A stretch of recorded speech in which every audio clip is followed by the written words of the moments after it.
aka Anlom, and welcome to my studio. I am so sorry that I have not been in my studio for so long. For an explanation and my official apology, please see the video right there of where is Andrea, because I was probably offline for about 5 weeks. And here it is, the day before the end of August art, and I haven't done anything yet. So that's what we're going to do today. We are going to do a quick pour for hashtag August art for the CAC. I have picked out, I have recently done somewhere in the neighborhood of 10 to 12 pieces for my Fire and Ice gallery show. So I used all my yellows, reds, and oranges, and all of my blues. I cannot look at blue now for quite some time. So I took out some purples, and of course the complementary color to purple is yellow, and then my base will be white, and my accent color will be black. So I'm going to do an abstract pour, and then, so I'm going to do a background, and then what I'm going to try to do is take the black and make little paw prints in it. That's my idea. So this is called a wood panel. It's also called a birch cradled board. So basically, instead of a canvas, it's a piece of birch plywood, and it still has stringers attached to it, and so it will pour over the edge. So that's what this is. This is called a wood panel, or a cradle, or a birched cradle panel, depending on where you buy it from.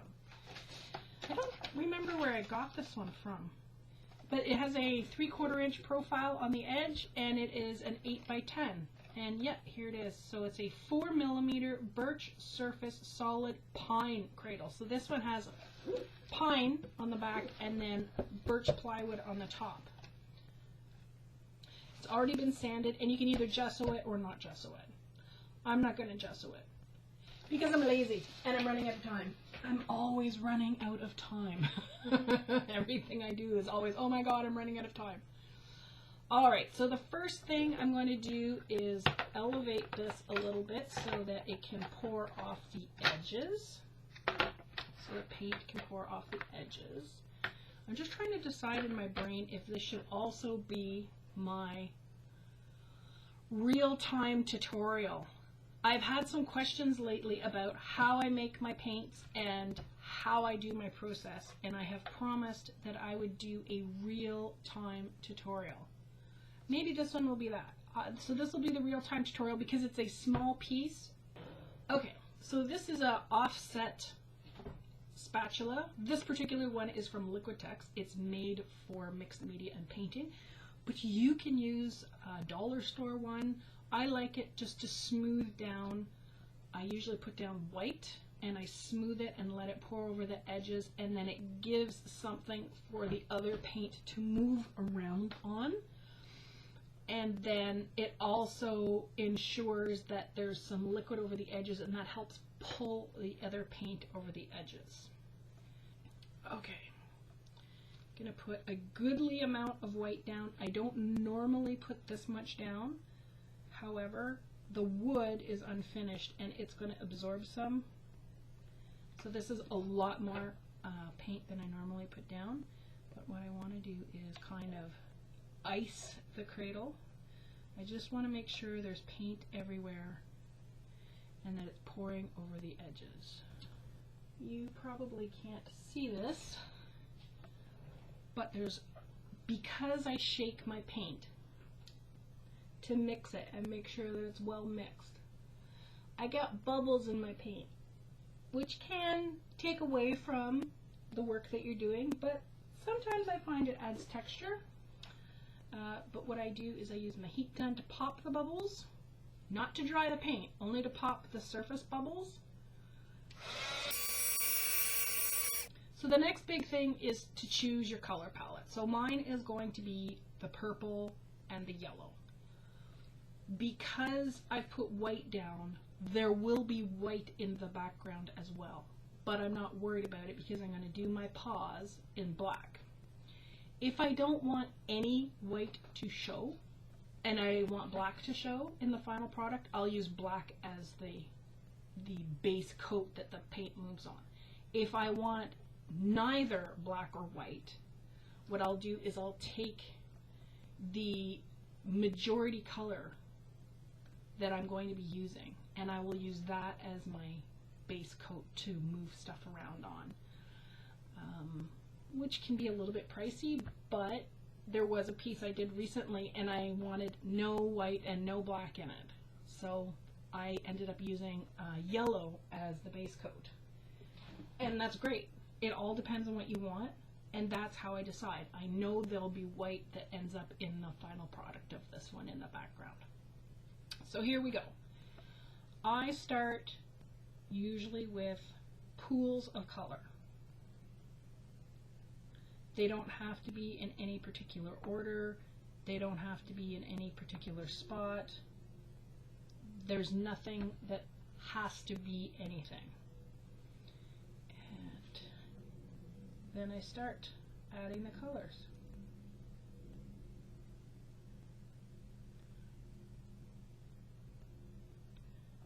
Kind of in a haphazard manner.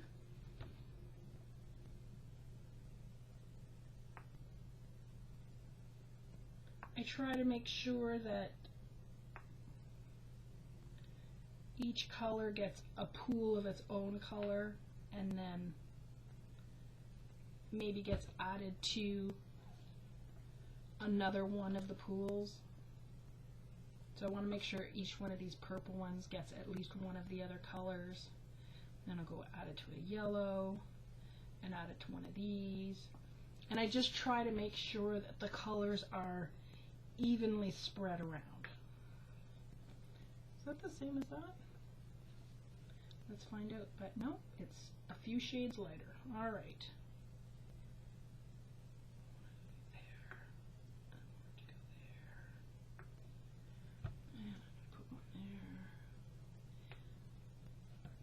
So there's no dark purple in that one. There's no dark purple in this one.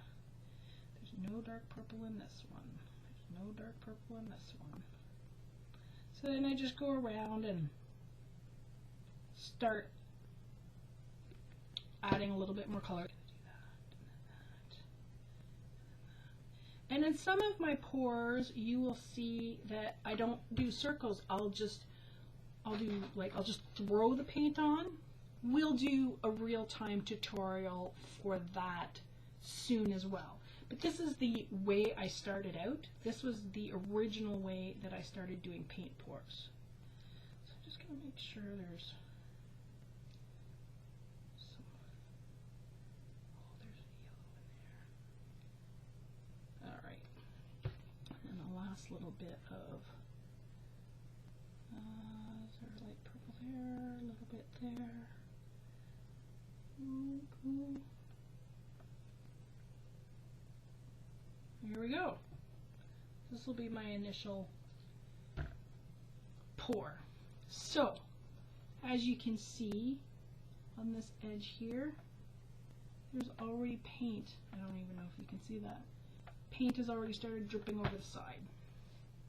And that's what we want to do, is I want to move the paint so that it can make really cool swirls.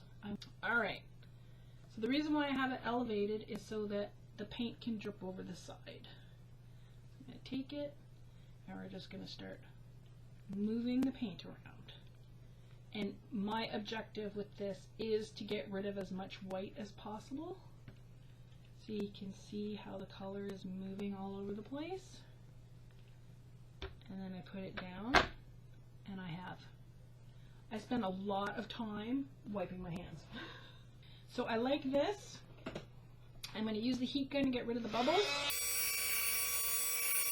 So I'm going to do another round of those kind of circles and see if I can get rid of more of the white. So what I tend to do is go where there is no color that I have. I'm just going to go over that. And then I don't think there's enough of this. See how I'm not doing a circle this time? A little bit there, a little bit there. I think there's some missing over here. Now, do you see where the yellow and the purple aren't pushing, they're mixing?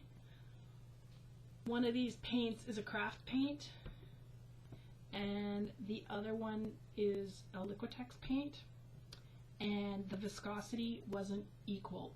That is the critical part of this technique, is the viscosity or the thickness of all of the paints need to be the same so that they push each other instead of mixing. Now, it's not a bad thing, it's just that it's giving you a different result than what you originally were expecting. So do that, a little bit there, a little bit there, a little bit up there. Get some of that darker stuff here, there, there. I spent a lot of time during this particular process talking to myself. I will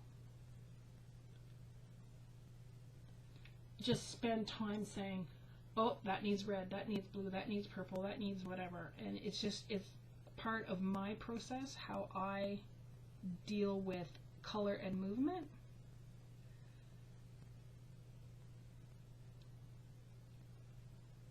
All right. So we're going to tilt this a little bit more.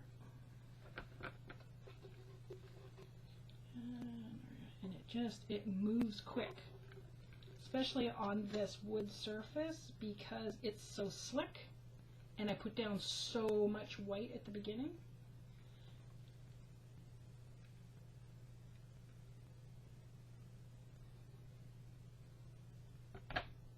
And wipe my hands. I'm still not really happy with the amount of white. So I'm going to do it one more time, and on this last one I'm just going to make sure that the corners tend to be the place where it gets the least amount of color. So what I will do sometimes is I will just kind of flood the corners with some color so that I know when it's moving it will move the corner as well. That tends to be the area that is the least. There we go. Need a little bit there. And again, that's, you can hear it in my brain. I'm just like, okay, it needs a little bit of yellow there. And then I don't need that, but I need a bit of that there. Is that the same color as that? Yes.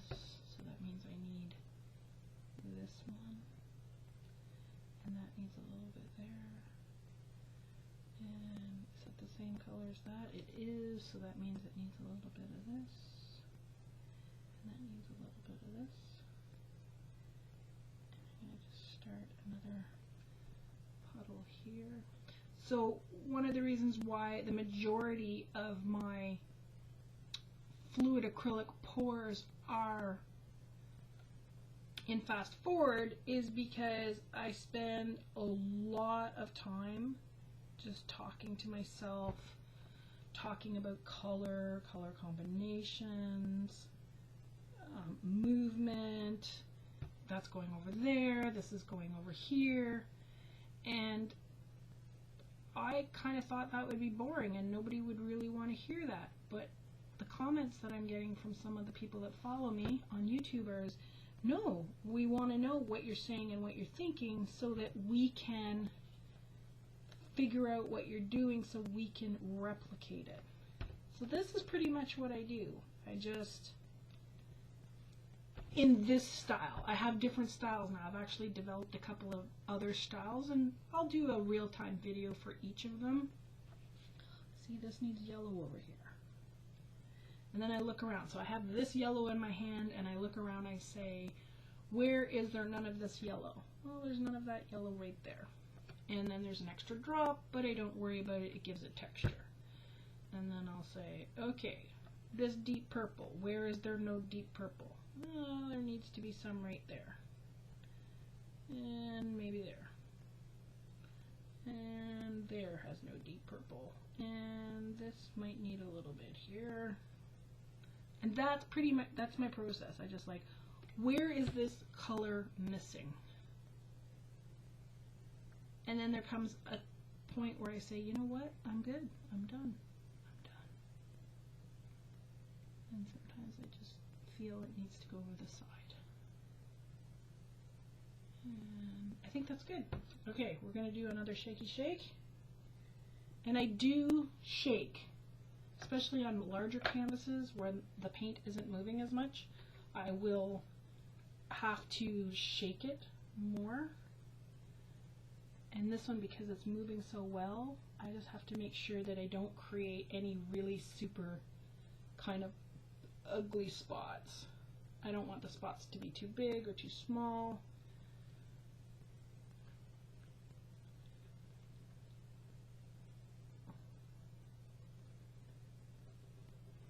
See, like that one right here, I find it's too elongated. I don't like that. So then I try to move it back and forth to make it more round. Kind of like that. And I whip my hands off.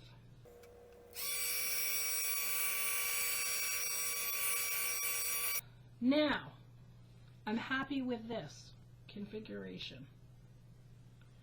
I'm trying to decide now, should I just put one paw on, or should I try to put multiple paws on? And the answer is, I don't know. I have no idea.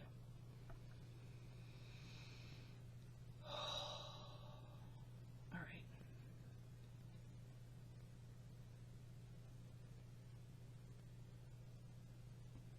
So it has now pushed the paint. 1, 2,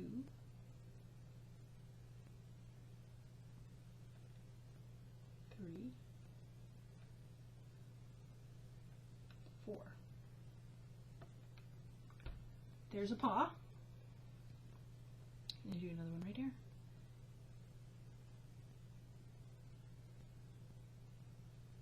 And I like that that's not round. That it ended up kind of look like a paw pad shape because of the paint around it. 1, 2, 3, 4. And because I come from the school of you can't do that in 2s, you must do them in 3s or 5s, I'm going to do another one right here, but a small one.